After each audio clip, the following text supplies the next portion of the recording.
नमस्कार आदरणीय दर्शकवृन्द, स्वागत छ गोल्डन नाइट टेलिभिजनको साप्ताहिक प्रस्तुति समय संवाद लिएर हामी उपस्थित भएका छौँ। समय परिवर्तनशील छ र परिवर्तनशील समयसँगै घटनाक्रमहरू पनि त्यही ढङ्गले विकसित हुने गर्छन्। दर्शकवृन्द, यति बेला सत्तारूढ दल नेपाली कङ्ग्रेसको महाधिवेशनको नतिजा प्राप्त हुने दौडानमै छ।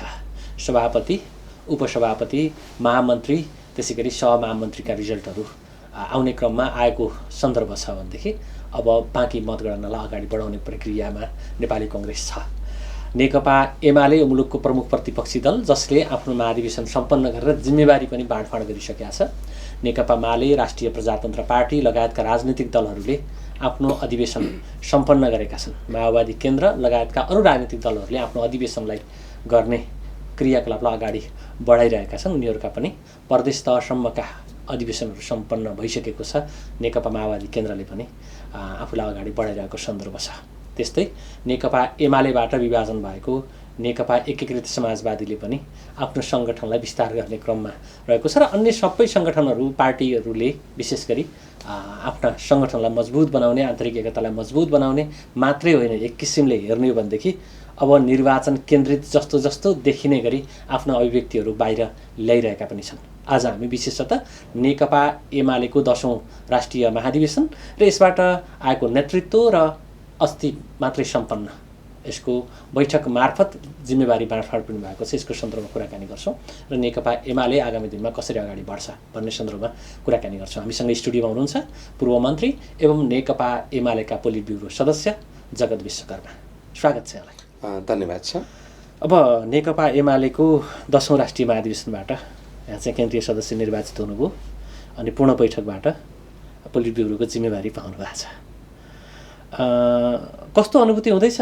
यो समय झन्डै 2/3 नेतृत्वको सरकार, त्यो सरकारको तपाईँ एउटा जिम्मेवार मन्त्री पनि हुनुभयो, लामो समय काम पनि गर्नुभयो होइन? त्यसपछि यो अधिवेशन सम्पन्न भएर यहाँ आउँदाखेरिको अनुभूति, खास गरी कम्युनिस्ट आन्दोलनलाई जोडेर हेर्दाखेरि? स्वाभाविक रूपमा अहिले भर्खरै हाम्रो पार्टीको 10औं राष्ट्रिय महाधिवेशन भर्खर सम्पन्न भएको छ। महाधिवेशन ऐतिहासिक रूपमा भव्यतापूर्वक सम्पन्न भएको छ।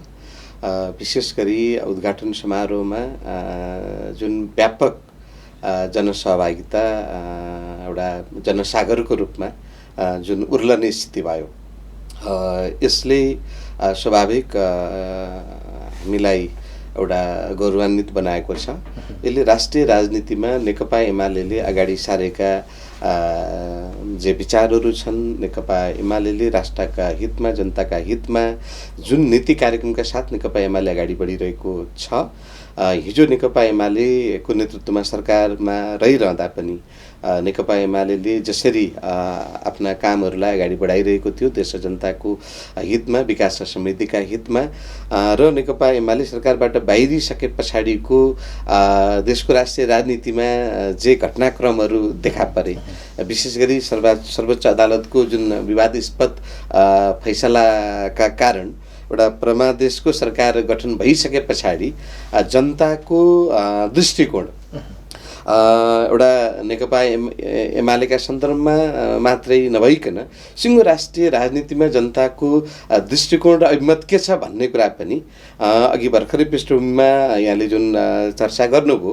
अहिले सबै राजनीतिक दलहरू आफ्ना अधिवेशनहरू आयोजना गरिरहँदा यी अधिवेशन आयोजना र जनताको सहभागिताको स्थितिले पनि यो देखाइसकेको छ, यो सिद्ध गरिसकेको छ कि फेरि पनि राष्ट्रिय राजनीतिमा नेकपा एमाले जो अहिले पनि प्रमुख राजनीतिक दल हो र भूमिकाका हिसाबले उसले अगाडि सारेका योजना र उद्देश्यका हिसाबले पनि नेपाली आम जनता नेकपा एमालेको पक्षमा छन् भन्ने कुरा नेकपा एमालेको 10औं राष्ट्रिय महाधिवेशनको उद्घाटन समारोहमा देखिएको जनसहभागिताले सिद्ध गरेको छ।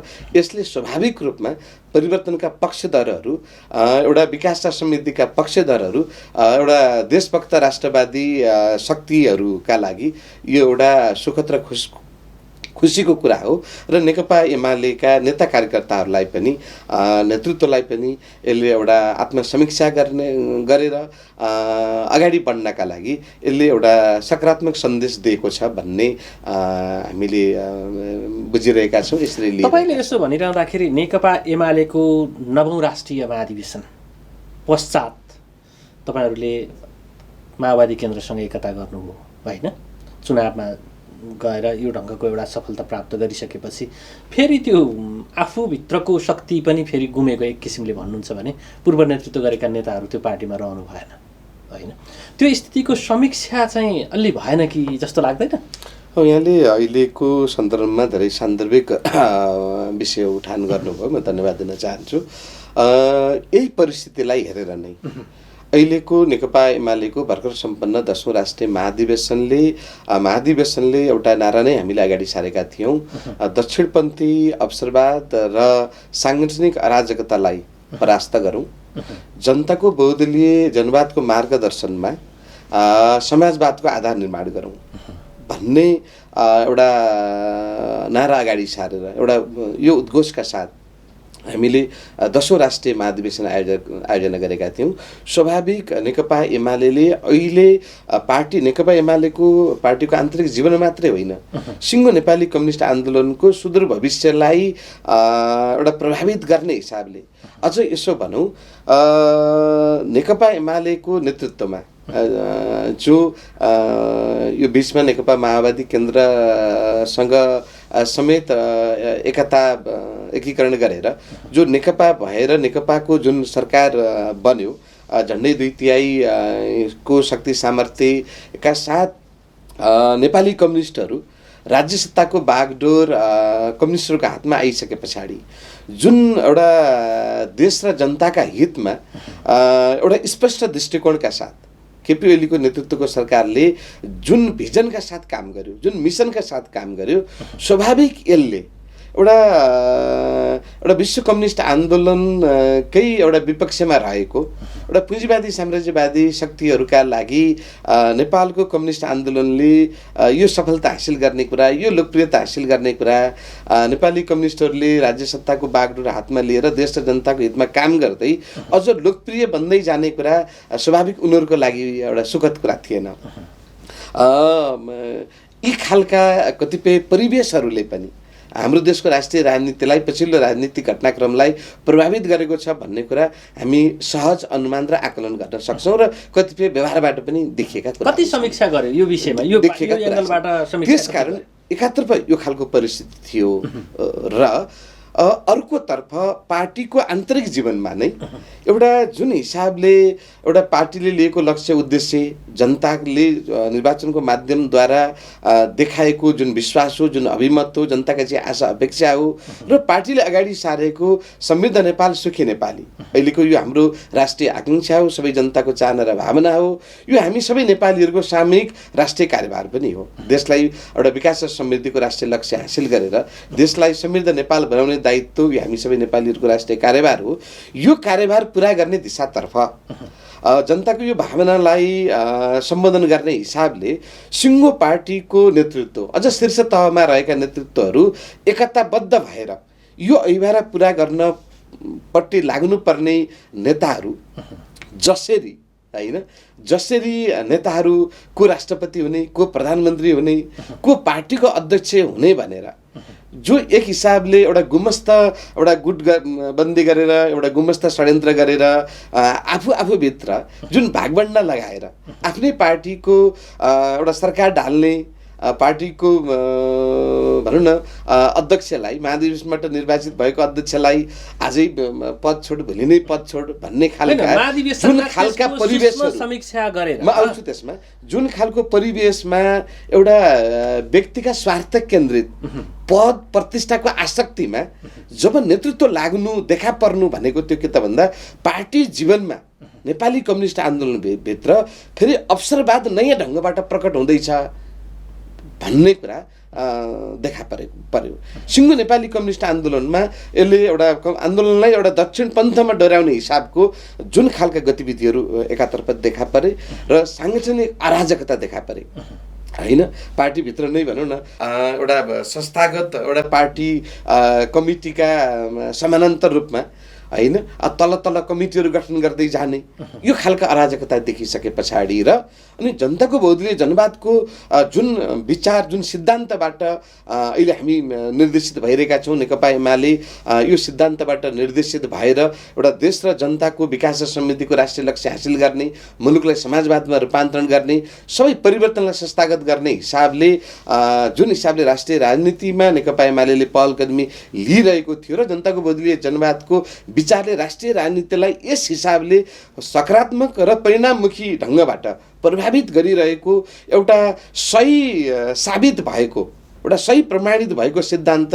जनताको बहुदलीय जनवादलाई समेत एउटा चुनौती दिने ढङ्गबाट पनि कतिपय गलत विचारहरू पनि प्रकट हुने स्थिति आन्दोलनमा देखा परिरहेको थियो र यसैको सार संक्षेपमा आन्दोलनलाई ठिक दिशा दिनका लागि जनताको बहुदलीय जनवादको मार्गदर्शनमा फेरि पनि विकास र समृद्धि र समाजवादमा रूपान्तरण गर्ने नेपाली समाजलाई यो सही साबित भएको जनताको बहुदलीय जनवादको सिद्धान्तको मार्गदर्शनमा यो सम्भव छ।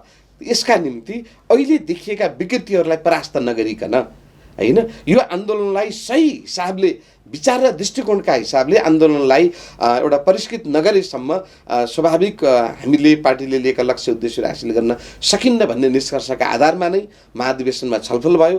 त्योभन्दा अगाडि नेकपा एमाले एउटा ऐतिहासिक रूपमा एउटा विधान महाधिवेशन पनि आयोजना भएर त्यो विधान महाधिवेशनमा नै नीतिका हिसाबले, विचारका हिसाबले, विधिका हिसाबले पार्टीलाई कसरी सुव्यवस्थित गर्ने, अहिलेको वस्तुस्थिति परिस्थिति के हो, त्यसको एउटा विश्लेषणात्मक र समीक्षात्मक हिसाबले प्रथम ऐतिहासिक महाधिवेशनबाट हामीले जे फैसला लियौँ, जे निष्कर्ष लियौँ, त्यही विचारको मार्गदर्शनमा नै 10औं राष्ट्रिय महाधिवेशन सम्पन्न भयो र सर्वसम्मतिका साथ एउटा नेतृत्व निर्माण गरेर स्वाभाविक सर्वसम्मति भित्र पनि केही आकांक्षाहरूलाई, केही महत्त्वलाई सम्बोधन गर्नका लागि हामीले लोकतान्त्रिक विधि निर्वाचन प्रणालीलाई पनि हामीले अवलम्बन गर्यौँ। त्यो पनि एउटा अभ्यासका हिसाबले एउटा मोडल नै भने अध्यक्ष केपी शर्मा ओलीले जुन अपेक्षा चाहना राख्नुभयो, होइन, त्यो चाहनालाई परिपूर्ति गर्ने ढङ्गले मात्रै सबै कामहरू भए, त्यहाँ चाहिँ फरक मतको सुनवाई हुने, त्यसलाई डकुमेन्टेसन गरेर अगाडि जाने कुरा, संस्थागत गर्ने कुरा हुन सकेन भनेर त महाधिवेशनमा सम्म भनौँ न शीर्षस्थ रहनुभएका नेताहरूले भनिरहेकै स्थिति छ त। हो, अहिले केही देखिया छ कस्तो के हामीले के अनुभूति गरिरहेका छौँ भने विशेष गरी केही आग्रही मनहरू एउटा पूर्वाग्रह राखेर एउटा र नेकपा एमालेको सदाबार विपक्षमा रहने एउटा पंक्ति, एउटा त्यो खालका दृष्टिकोण भएका मान्छेहरू पनि नेपाली समाजमा नभएका होइनन् नै। समाजको कुरा गरे हैन, तपाईको पार्टीभित्रको कुरा गरे मैले। स्वाभाविक पार्टीभित्रको कुराका सन्दर्भमा यहाँले उठाए जस्तो सन्दर्भ छैन, किन भन्दा सर्वसम्मतिका साथ नेतृत्व निर्माण गर्न पर्छ भन्ने अहिलेको आवश्यकता विधान महाधिवेशनमा आफ्नो कुरा प्रश्न राख्न पाइएन। अधिवेशनमा जुन ढङ्गले चिटै बाँडेर यी मान्छेहरूलाई भोट हाल्नु, यी मान्छेहरूलाई नहाल्नु भनियो, त्यसले साँच्चै त्यो भने जस्तो लोकतन्त्र, भने जस्तो तपाईँहरूले अभ्यास गरे जस्तो जबजलाई कार्यान्वयनमा लैजाने कुरा त्यो होइन कि अध्यक्षले जे भन्नुभयो, जसरी जान खोज्नुभयो त्यसरी गयो भन्छन्। यो सन्दर्भलाई अब यहाँले कसरी हेर्नुभयो, बुझ्नुभयो वा कहाँ कसरी प्रभावित हुनुभयो म त्यता जान चाहन्न। तपाईहरुको नेताको भनाइ भने मैले जान चाहन्न। जहाँसम्म न त विधान महाधिवेशनको कुरा न त पार्टीको 10औं राष्ट्रिय महाधिवेशनका सन्दर्भमा यहाँले अहिले उठान गरे जस्तो कोही कसैले आफ्ना विचारहरू राख्न नपाउने, आफ्ना भनौँ न एउटा सहमत र असहमत हुन पाउने हरेक महाधिवेशन प्रतिनिधिहरूको नैसर्गिक अधिकार हो, होइन? त्यो अधिकारलाई कहीँ कतै कुण्ठित हुने हिसाबको महाधिवेशनमा कुनै वातावरण त्यस्तो होइन, छैन, थिएन। र यहाँले अहिले जुन कुरा राख्नुभयो मलाई लाग्छ यो एउटा कुनै न कुनै हिसाबको यो एउटा भ्रम हो। यो भ्रमबाट सबै मुक्त हुनका लागि पनि म आग्रह गर्न चाहन्छु। अब व्यवहारमै हामीले देख्यौँ नि त, अब पार्टीको अध्यक्ष पदमा नै स्वाभाविक हाम्रो तत्कालीन उपाध्यक्ष कमरेड भीम रावलले अध्यक्षका निम्ति आफ्नो इच्छा प्रकट गर्नुभयो। इच्छा प्रकट गरिसके पछाडि एउटा प्रतिस्पर्धाको एउटा माध्यमलाई त्यो वातावरणलाई सुनिश्चित गर्नका लागि निर्वाचनलाई माध्यम बनाएर हैन स्वाभाविक एउटा सबै महाधिवेशन प्रतिनिधिहरूले भोट हाल्ने स्थिति बन्यो भने अनि त्यहाँ केपिओलीको विचार वा कसैलाई प्रतिस्पर्धा गर्न दिएन नदिएन भन्ने खालका कुरा यी अहिले केही एउटा संकीर्ण र आग्रही मनहरुबाट आएका कुराहरु आयो नि यी मान्छेहरुलाई भोट हाल्नु यिनलाई नहाल्नु भनेर जुन आयो नि त्यो सही थियो गलत थियो अब लिस्ट कस्ता आएनन् अब त्यो मैले हेर्न देख्न देख्न पाउनु भएन त्यसकारण अब त्यो मैले त्यो कुरामा भन्ने सक्ने कुरो भएन मैले त्यो देखिन अब जहाँसम्म म आफू पनि 10औं राष्ट्रिय महाधिवेशनको एउटा प्रतिनिधि भएका हिसाबले स्वयं आयोजक कमिटीमै रहेका हिसाबले महाधिवेशनको सम्पूर्ण व्यवस्थापनदेखि तयारीका सबै काममा लागिरहेको एउटा कार्यकर्ता हुनुको नाताले स्वाभाविक त्यहाँको वातावरण एउटा सबैलाई सहमत र असहमत दुवै हुन पाउने सबै महाधिवेशन प्रतिनिधिहरूको नैसर्गिक अधिकार सबै प्रतिनिधिहरूले एउटा प्रत्याभूत गर्नुभयो त्यो हिसाबले नै एउटा उत्साहपूर्ण तरिकाले महाधिवेशन सम्पन्न भएको छ आज महाधिवेशन सम्पन्न भइसके पछाडि पनि तपाईले देख्न सक्नुहुन्छ नि त नेकपा एमालेमा अब कुनै विवाद त छैन कुनै समस्या त छैन हैन नेकपा एमाले एकताबद्ध ढंगबाट अगाडि बढिरहेको छ बाहिर त्यही भित्रका नेताहरू के समस्या ल्याइरहेका छन् भने अध्यक्ष ओलीले आफूलाई मन परेका मान्छेहरू जो जुनियर हुन् उनीहरूलाई पनि टिपेर माथि लैजाने काम गर्नुभयो जिम्मेवारी दिने सन्दर्भमा पक्षपात गर्नुभयो भन्ने गुनासाहरू त आइरहेकै छन् त स्वाभाविक कसैलाई लागेको हुन सक्छ व्यक्तिगत रूपमा त मलाई पनि लागेको हुन सक्छ नि त हैन व्यक्तिगत रूपमा मलाई पनि लागेको हुन सक्छ म पहिलाको योभन्दा अगाडिको पनि पोलिट ब्युरो सदस्य हो हैन अब जुन मैले अब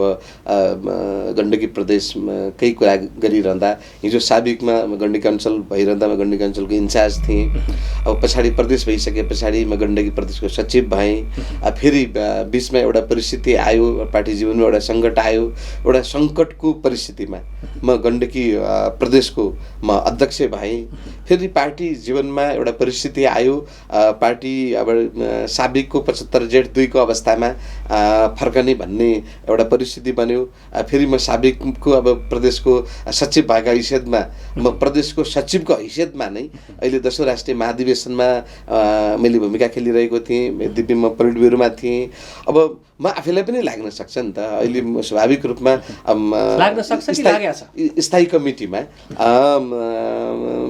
स्वाभाविक मेरो एउटा मूल्याङ्कन होला त्यो जिम्मेवारी मैले प्राप्त गर्छु होला भन्ने स्वाभाविक आशा मैले पनि राखेको हौला नहौला हैन त्यो जिम्मेवारी मैले पाएँ भनौँ न अहिले त्यो जिम्मेवारी नपाइरहँदा मलाई पनि त लाग्न सक्छ हैन तर व्यक्तिलाई लाग्नु नलाग्नु त्यो प्रमुख कुरा होइन प्रमुख कुरा समग्र पार्टीका लक्ष्य उद्देश्य हासिल गर्नका लागि समग्र पार्टीले लिएका लक्ष्य उद्देश्य हासिल गर्नका लागि समग्र पार्टी र आन्दोलनको हितमा आजको आवश्यकता के हो परिस्थिति के हो र नेतृत्वका सामु पनि सबै कार्यकर्ताहरूको यथोचित मूल्याङ्कन गर्दै सबै नेता कार्यकर्तालाई कहाँ कसरी व्यवस्थापन गर्ने कुरा त स्वाभाविक नेतृत्वले त्यो कुरा हेरिरहेको हुन्छ कहिलेकाहीँ नेतृत्वले चाहँदै पनि हैन सबैले अपेक्षा गरे अनुरूपको जिम्मेवारी दिन नसक्ने परिस्थिति नेतृत्वलाई भएको हुन्छ कहिलेकाहीँ के लाग्न सक्छ अब व्यक्ति स्वयं आफैले मूल्याङ्कन गरिरहँदा अब व्यक्तिले आफूलाई भनौँ न एक हिसाबको मूल्याङ्कन गरिरहेको हुनसक्छ नेतृत्वको मूल्याङ्कनमा व्यक्तिले अपेक्षा गरे जस्तो मूल्याङ्कनको परिस्थितिमा नेतृत्वको मूल्याङ्कन नभइरहेको हुनसक्छ त्यसकारण अब त्यो हिसाबले कसैले आफूलाई अब अतिरिक्त मूल्याङ्कन गरेर अपेक्षा गरेका हिसाब लिएर अहिले त्यो जिम्मेवारी प्राप्त नगर्दा हैन त्यो जिम्मेवारी प्राप्त नगरेकै मनोविज्ञानमा कोही कसैले टिप्पणी गरेको छ भने अलग कुरा हो हैन जहाँसम्म लाग्छ त्यस्तो टिप्पणी गरेको पनि कोही नेताहरूले त्यस्तो टिप्पणी गरेको पनि मैले सुनिरहेको छैन हैन किनभन्दा हामीले चाहिँ भर्खरै यो 25 र 26 मा पार्टीको दोस्रो केन्द्रीय कमिटीको बैठक हामी सम्पन्न गर्यौं म बैठकमा सहभागी थिएँ अब त्यहाँ सबै विचारहरू सबै बैठकका कार्यसूचीहरूमा हामी सबैले आफूलाई लागेका विचारहरू राख्यौं छलफल गऱ्यौँ। त्यस पछाडि कार्यविभाजनका सन्दर्भमा पोलिट ब्युरो स्थायी कमिटीका सन्दर्भमा पनि हामी सबैलाई लागेको राय सुझावहरू हामीले राख्यौँ। अन्तिममा अब नेतृत्व तहबाट ल अहिले यसरी जाउँ भन्ने खालको कुरा भयो अनि सबै कुरा सर्वसम्मतिका साथ यी निष्कर्षमा पुगेर हामी अगाडि बढेको। अब केन्द्रीय कमिटीको कोही सदस्यका होइन कसैको पनि फरक मत फरक धारणा केही पनि थिएन। स्वाभाविक छलफलको क्रममा त मलाई लागेको कुरा मैले राखेँ, अरू कमरेडरले लागेको कुरा अरू कमरेडरले राख्नुभयो होइन। एउटा विषयवस्तुमाथि छलफल त स्वाभाविक भए। तर बैठक सकिसके पछाडि अहिले कार्यविभाजन र पोलिट ब्युरो स्थायी कमिटीका सन्दर्भमा पार्टीभित्र कुनै पनि खालको एउटा भनौँ न असन्तुष्टिका बैठकमा असन्तुष्टि रहेन, बाहिर ल्याउनु राम्रो थिएन हो मेरो विचारमा। बाहिर पनि छैन। अब कोही कसैले अब अहिले त एउटा खेलो पनि त छ नि, अब कसरी नेकपा एमालेलाई कमजोर पार्ने, एमालेमा समस्या छ। ल मैले यहाँ हिजो अस्ति पनि केही मिडियाहरूमा न्युज राखेको थिएँ। अब त्यहाँ केन्द्रीय कमिटीका भनौँ न हाम्रा उपाध्यक्ष कमरेडहरू, केन्द्रीय कमिटीका सदस्य कमरेडहरू, अरू पदाधिकारीहरूले होइन अब बैठकका कार्यसूचीमाथि छलफलको क्रममा आफ्ना राय सुझावहरू दिइरहेको कुरालाई ल नेकपा एमाले अब फेरि विभाजन हुने भयो भनेर होइन अब त्यो हिसाबले समाचार सम्प्रेषण गरेका होइन केही मिडियाहरू मैले हिजो अस्ति कता हो त्यस्तो पनि देखिरहेका थिएँ। त्यो त कस्तो भन्दा नेकपा एमालेको परिस्थिति त्यो होइन, नेकपा एमाले फेरि विभाजित भइदियोस् भनेर होइन त्यस्तो चाहना त्यस्तो आकाङ्क्षा राख्नेहरूले यो कुरा प्रचार गर्नु हल्ला गर्नु यो कुरा स्वाभाविक छ। यसलाई हामीले ठुलो ढङ्गबाट लिइरहेका छैनौँ। यसबाट कोही नेकपा एमालेको कार्यकर्ता, पार्टी पङ्क्ति, एमालेको समर्थक, शुभचिन्तक कोही प्रभावित हुन्छ जस्तो मलाई लाग्दैन। नेकपा एमाले जनअनुमोदित सबैभन्दा ठुलो राजनीतिक दल हो आजको दिनमा पनि होइन। तपाईँ मन्त्री पनि बन्नुभयो, पृष्ठभूमि यहाँको दलित पृष्ठभूमिबाट माथि आउनु भएको छ होइन त। त्यो आधारभूत तहका नागरिकहरू अझ विशेष गरी दलित होइन जुन मजदुर किसानको प्रतिनिधित्व तपाईँहरूले गर्छौँ भनिरहनु भएको छ, तिनीहरूको जीवनमा तात्विक परिवर्तन आउन सक्यो कि सकेन?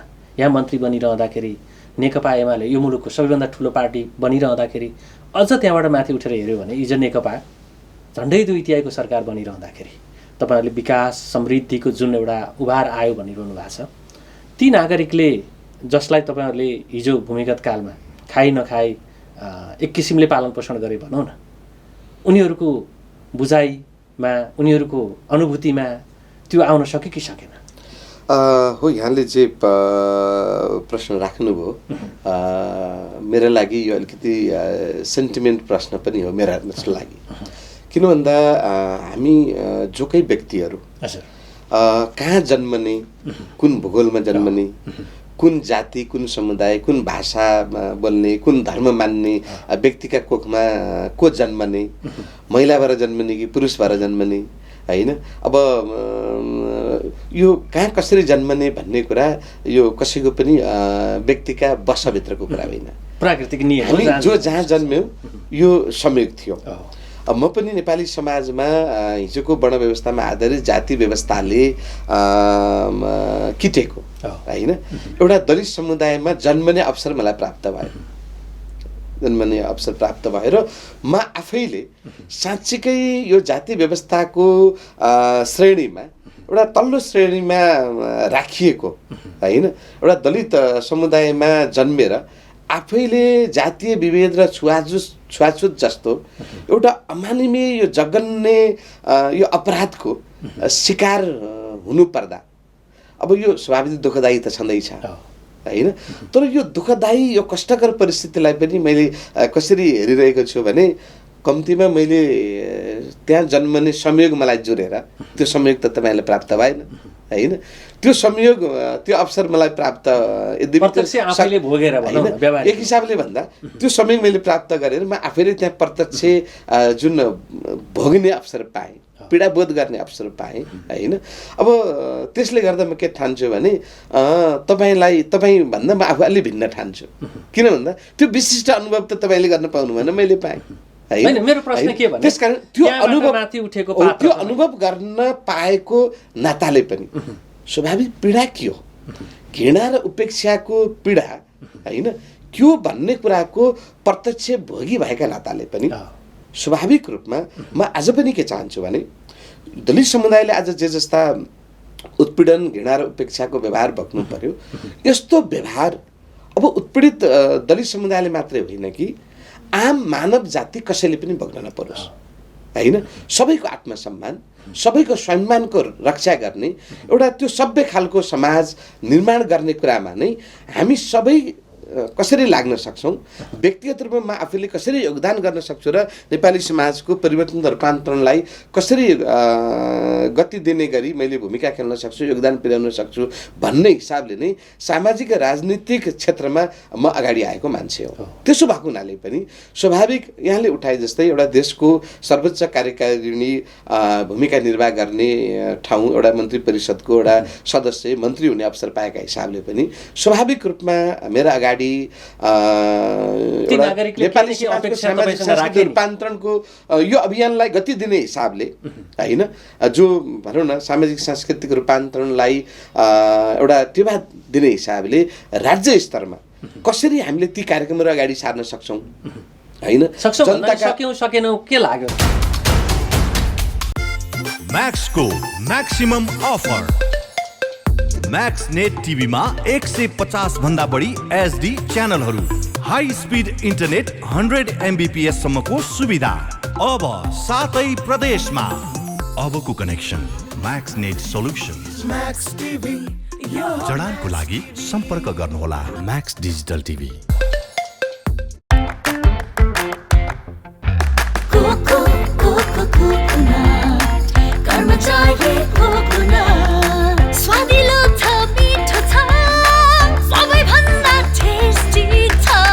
Karmacharya Cocoa, the most delicious coconut biscuits.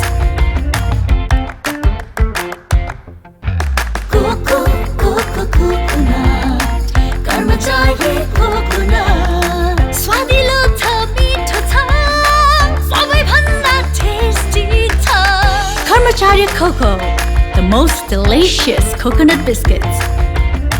पोखराकै सबैभन्दा सस्तो राम्रो गुणस्तरीय सामानहरूका लागि सम्झनुहोस् बिग सेल सिद्धार्थ चोकमा बम्पर सेल चलिरहेको छ। Cotton pant, jeans pant, cut rice pant, boxer pant bumper सेलमा 950, छानी छानी क्याजुअल प्यान्टहरू, leather shoes, sports shoes bumper सेलमा मात्र 1200, क्याजुअल सर्टहरू, कटन सर्ट, चेक सर्टहरू छानी छानी मात्र 500 मा।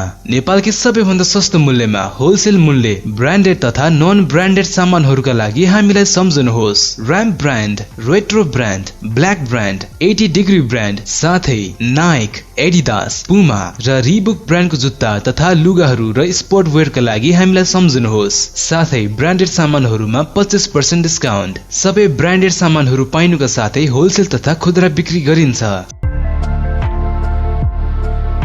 सम्पर्क बिग सेल सिद्धार्थ चोक, मोबाइल नम्बर 9814188804, 9826602262। सिद्धार्थ चोकमा, सिद्धार्थ चोकदेखि बिन्दवासनी जाने मेन रोडमै सेकेन्ड होम।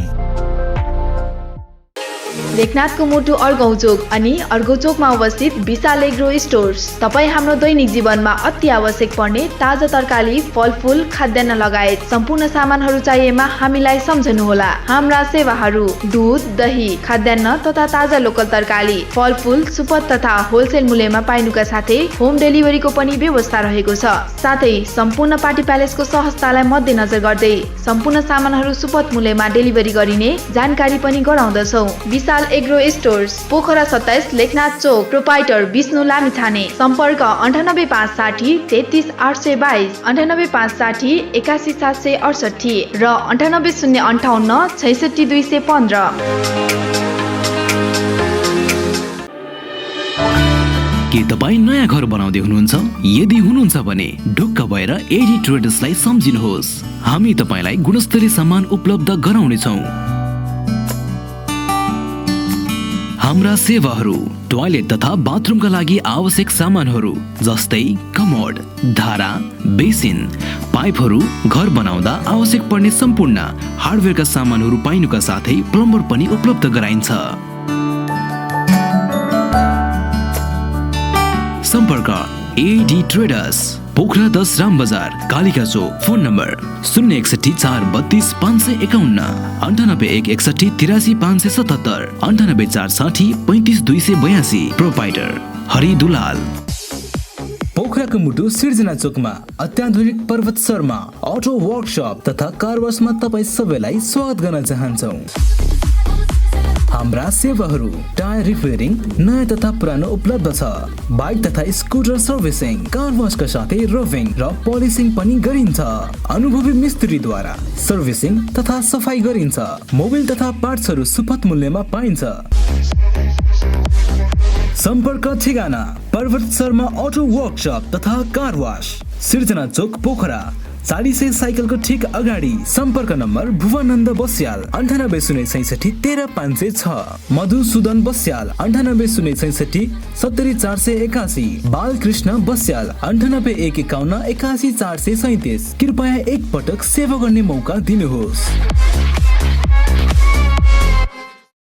आजको लगानी भविष्यको सुनिश्चितता। सुन्दर अनि आकर्षक व्यक्तित्व देखिनका लागि रेखा सुन चाँदी पसल। हाम्रा सेवाहरू रानीहार, मिनिहार, सिख्री, चोकर, छड्के तिलहरी, कण्ठगेडी, नौगेडी, कटारे गेडी, फुलगेडी, चन्द्रहार, हमले माला, बीज बन्दा, शिरफुल, चन्द्रमा क्लिप, औँठी, कर्की बिया, औँठी बेरुवा, औँठी छापा, कुसे औँठी, पाउजु, बिच्छी कङ्गन, चुरा, बाला, हात्ती पुच्छर बाला, ठुला साना पञ्चरत्न, तिलहरी, जन्तर, पेङ्लिङ, साथै तयारी सुनका आकर्षक गहनाहरू, चाँदीका गर गहना तथा सामानहरू अर्डर अनुसारको गर गहना, राशि अनुसारको बहुमूल्य रत्न पत्थरहरू चाहिएमा हामीलाई सम्झनुहोस्। रेखा सुन चाँदी पसल, Bagar 1 Pokhara. Phone number 061 536 452, 98 041 35 504। Proprietor Amrit Gahatraj. पोखराको लेकसाइडमा रहेको the freedom cafe restaurant and bar, जहाँ नेपाली, इन्डियन, कन्टिनेन्टल र इटालियन ब्रान्डहरू पाइन्छ। यहाँबाट विभिन्न नेपाली अर्गानिक कफीको एक चुस्की लगाउँदै यहाँ रहेको एकदमै सुन्दर फेवाताल पनि हेर्न सकिन्छ। यसका विशेषताहरू 100% नेपाली अर्गानिक कफी, ककटेल्स, मोकटेल, विभिन्न डोमेस्टिक हार्ड ड्रिङ्कका साथै बाहिरी हार्ड ड्रिङ्कहरूको पनि सुविधा रहेको छ। तपाई पनि एकचोटि the freedom cafe restaurant and बारमा अवश्य एकचोटि जानुहोस् र स्वागत गर्ने अवसर दिनुहोस्। सम्पर्क hotel the freedom cafe restaurant and bar, 23 street, Khahari lakeside, Pokhara. सम्पर्क नम्बर 98 191 81 213, 98 171 69 060। प्रोपाइटर भुवन जीसी।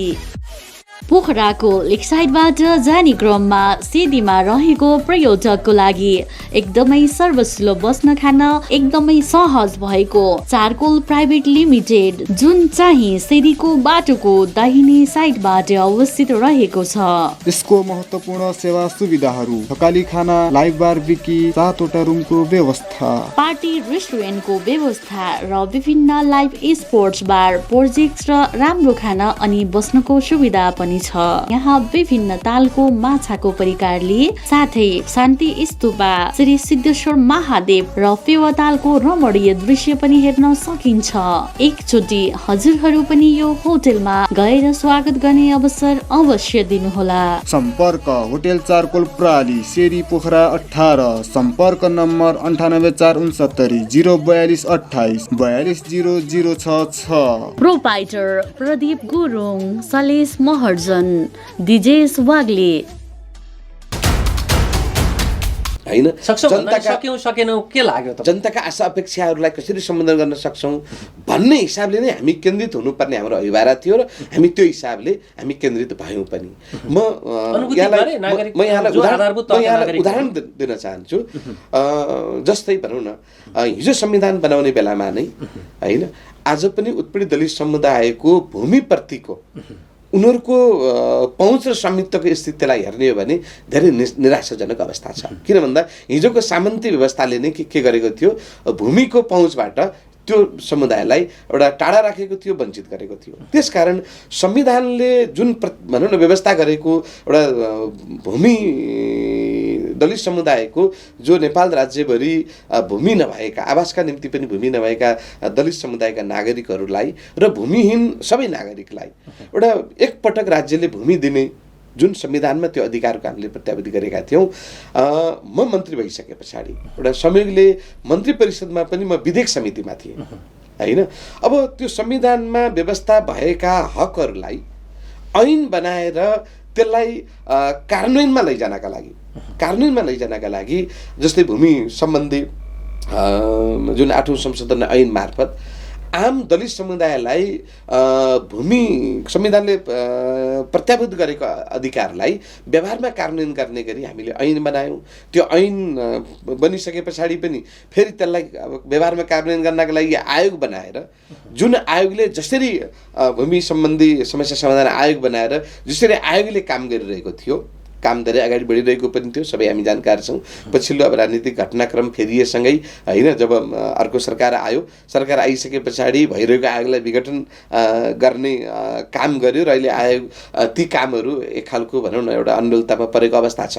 त्यसकारण दलित समुदायलाई एउटा संविधानले प्रत्याभूत गरेका ती अधिकारहरूलाई कार्यान्वयन गर्ने कुरादेखि लिएर बजेट कार्यक्रमहरूमा होइन उहाँहरूका प्राथमिकताहरूलाई एउटा विकासको एउटा मूल प्रवाहमा कसरी दलित समुदायलाई लिएर आउन सकिन्छ, समग्र विकास र समृद्धिको राष्ट्रिय लक्ष्य हासिल गर्ने दिशातर्फ जुन लक्ष्य लिएर केपी ओलीको नेतृत्वको सरकारमा रहेर हामीले काम गऱ्यौँ, स्वाभाविक एउटा समृद्ध नेपालसँगै सुखी नेपालीको यो राष्ट्रिय आकांक्षासँगै समग्र दलित समुदायको मात्रै होइन कि सबै विपन्न सर्वहारा सुकुम्बासी होइन आधारभूत तबकाका जनतालाई कसरी विकासको मूल प्रवाहमा समेट्न सकिन्छ र एउटा उनीहरूको जीवनमा पनि कसरी सुख र खुसी ल्याउन सकिन्छ भन्ने हिसाबले नै धेरै विकास निर्माणका कामहरू हामीले त्यो आधारभूत तबकालाई नै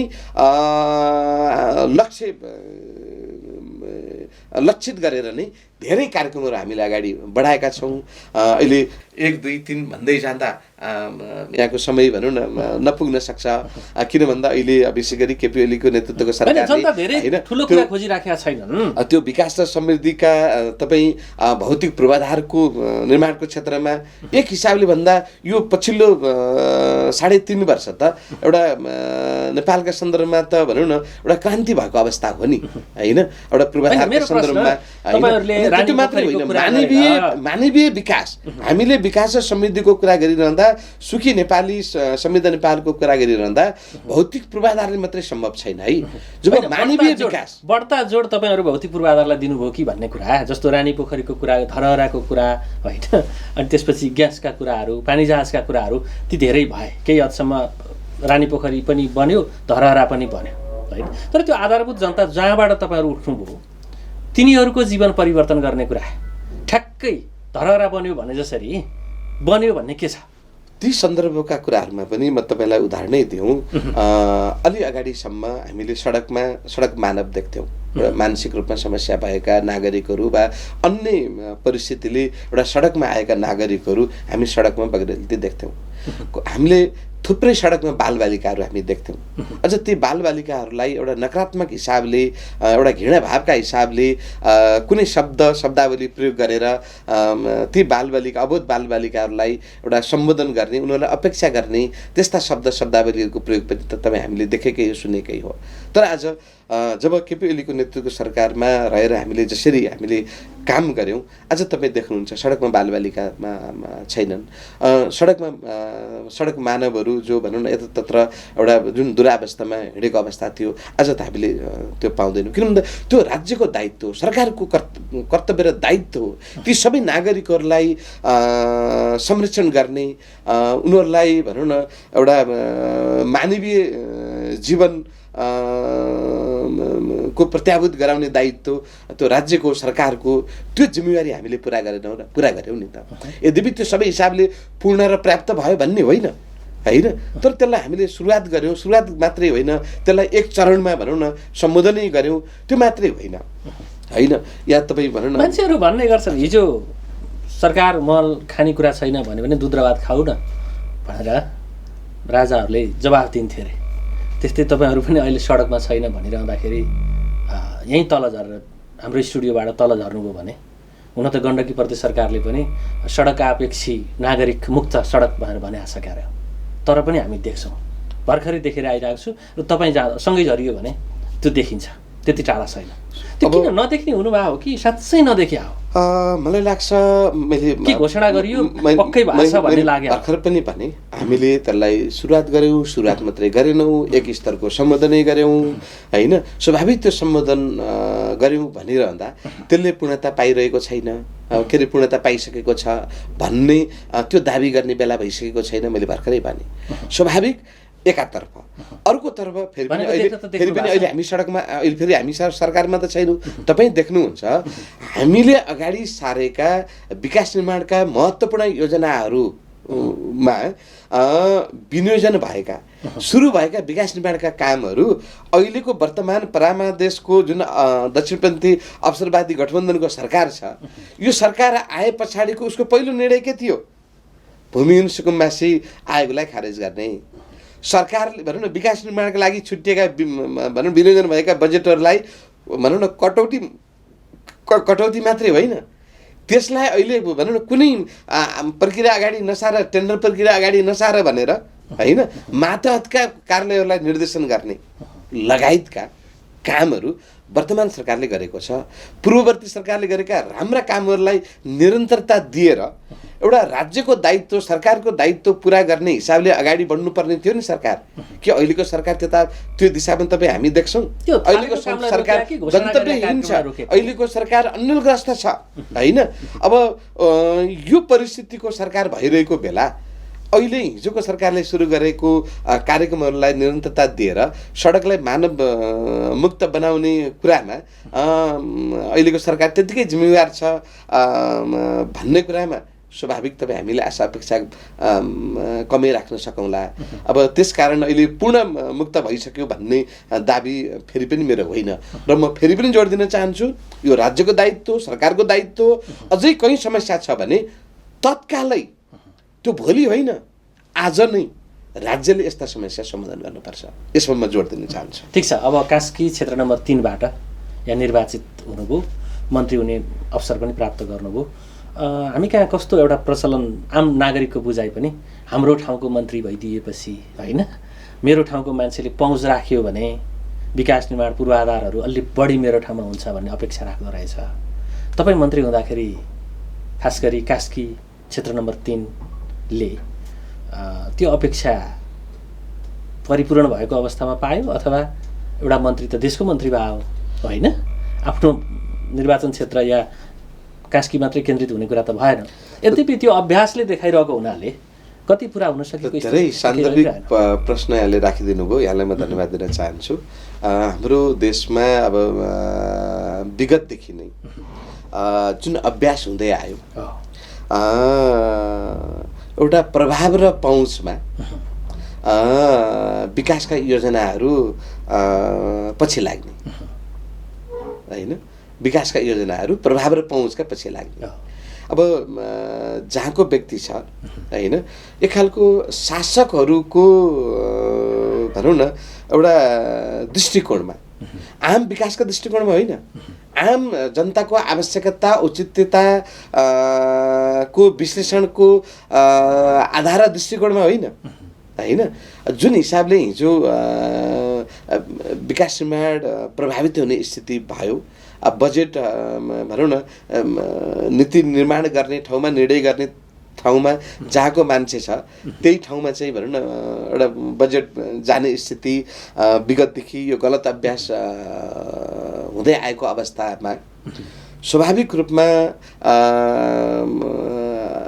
अब कास्की अथवा क्षेत्र नम्बर 3 भनौँ वा गण्डकी प्रदेशै भनौँ होइन यो क्षेत्रका कोही व्यक्तिहरू हामीहरू मन्त्री भइरहँदा अब हिजोको त्यो अभ्यासलाई हेर्दा यहाँका जनताहरूले पनि ल अब हाम्रो क्षेत्रमा विकास निर्माणका योजनाहरूले अब प्राथमिकता पाउने भयो भनेर आशा गर्नु स्वाभाविक हो तर हामी नेकपा एमाले जो एउटा समृद्ध नेपाल सुखी नेपाली एउटा राष्ट्रिय अभिभारा पुरा गर्ने एउटा लक्ष्य लिएर अगाडि बढेको एउटा जिम्मेवार राजनीतिक दलको ले नेतृत्व गरेको सरकार होइन को मन्त्री हुनुको नाताले स्वाभाविक हामी हिजोका यस्ता गलत दृष्टिकोण र मान्यताबाट हामी प्रभावित थिएनौँ।